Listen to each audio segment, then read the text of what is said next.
তো আমরা এখন চলে যাচ্ছি মিরিঞ্জা হিল থেকে। এখানে আমাদের বাইকটা পার্কিং করা ছিল, যেহেতু পাহাড়ের উপরে গাড়ি তোলা যাচ্ছে না বা যায় না, কোনো ধরনের কোনো স্কোপ নাই, যেহেতু বৃষ্টি পড়ে রোড টোড পুরো ভিজে নষ্ট হয়ে গেছে, যার কারণে পাহাড়ের উপরে তুলতে পারি নাই। সেই জন্য এখানে পার্কিং করে রেখে গেছিলাম। তো পরবর্তীতে আসার সময় আমরা এখন এখান থেকে আবার গাড়িটা নিয়ে চলে যাচ্ছি। কিন্তু তার থেকে বড় সমস্যা হচ্ছে যে সামনে যে রাস্তাটা দেখা যাচ্ছে সেটা খুবই বাজে, আর এতটা বাজে যেখানে গাড়ি মোটামুটি স্লিপ করতেছে প্রচুরভাবে।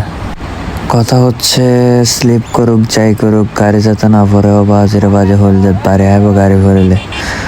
তো এখন কিভাবে নামাবো সেটা হচ্ছে যে বড় বিষয়, কারণ এখানে রাস্তার যে অবস্থা দেখতেছি, কোনোভাবে যদি মিস্টেক হয় তাহলে সেটা কিন্তু মোটামুটি গাড়ি খাইতে যাবে গা। দেখা যাক, ট্রাই করে দেখি কিভাবে নামানো যায়। বৃষ্টি পড়ার কারণে এতটা স্লিপ হয়ে গেছে রোডটা যে গাড়ি স্থির থাকতে পারতেছে না, এক জায়গায় দাঁড়ানো যাচ্ছে না। গাড়ি সহ আমি সব স্লিপ খাই এক পাশে যাচ্ছি গা। তাও চেষ্টা করতেছি কিভাবে।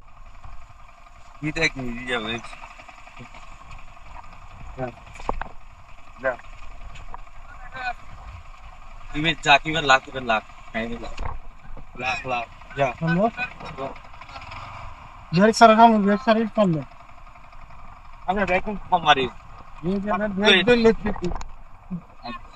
টিসু দাঁড়িয়ে ভাড়া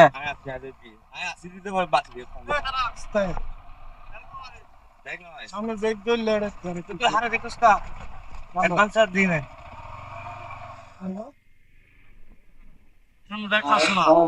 ব্রেক ছাড়া।